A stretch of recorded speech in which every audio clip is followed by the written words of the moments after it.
guys think? Pro, con, about having a bowling alley in an office space? I think it's depending on when you can, when you're allowed to play. Yeah. Work hours, normal work hours, I think that be kind of frustrating. Tanisha might be a closet bowler. Yeah. Good game, guys. Mark, you've been with us the longest here at the table. When I started, we probably had 25 people total. One small office over at 445. And then you came along, so it's kind of neat back then. You know, as you guys would start and be hired on, those of us that were here, we'd kind of train you for a little bit, and then we kind of throw you guys out to the wolves. And it's neat to see our veteran group, how many of us did that, and where you guys have all gone from that point on.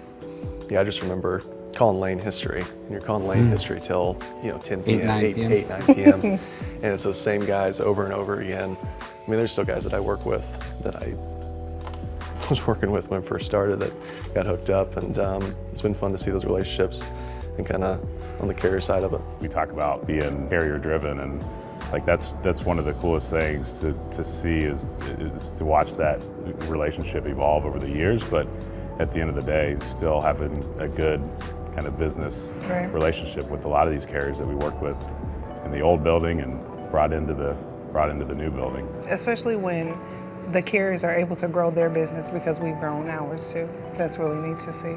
We had some guys like that were smaller, but as we grew, their business grew. Maybe they went on to a couple other lanes with us, but there was a lot of trust built into that. We knew when we wanted to take care of that carrier week in and week out, providing them with business, but we also knew that they were going to take care of us and get the customer's product there. Trust is a big thing in this industry, right? The customer has to trust you to service the freight. They have to trust us to make the correct carrier selection, and then we have to trust our carriers to execute. Going above and beyond for carriers. There's one story that I think is a good embodiment of that, and it involves a shipper that was way behind and some pizzas. You sent some pizzas to some folks? I actually took pizzas over there. I remember that. It may have been the receiver. Yeah, the receiver. They were behind unloading for days. There were people that were sitting over for 5 to 7 days waiting to get trailers unloaded. And my husband and I actually took pizzas down to the receiver and handed them out in the truck lot to the drivers that were waiting, laying over, waiting to get empty. Yeah. They were really appreciative. I think even when I started, like faxing Raycons was still a pretty big thing. Like now I'll get a couple of requests a year. More hoops to jump through, but that's what we do for our carrier partners. Yeah. I don't know of anyone really that uses fax anymore, but I'll figure out a way and we'll get you your rate confirmation. Yeah. We always talked about like the 3 pillars of people, relationships, and technology. I feel like everybody would agree that still holds true to a lot of things that we do, right? Yeah, I think the relationship piece of it's big, right? Like that's why we've gotten as big as we are. I think back to like, we truly wanted to help people, and as they let us help them, we got bigger.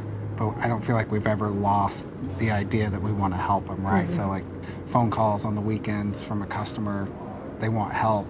And because we have like really good relationships with them and it's not a business transaction, we help them. Empathy was the biggest thing. Don't make your problem your customer's problem. Sure. Let's say that the customer forgot to schedule a delivery appointment or something. Don't make that you're going to do everything you can to try to not make that the carrier's problem. Find a solution, figure out what we can do, or communicate effectively, and just try to make the experience as good as possible. Markets are going up and down. Sometimes it's easy to find trucks, sometimes it's hard. We've never not picked a load up though, right? Yeah. We've never not done that. It's exciting to see just the different markets, the different cities that we've gone to, and with the people that we've been able to bring together. We just opened an office in Chicago, which is our most recent one.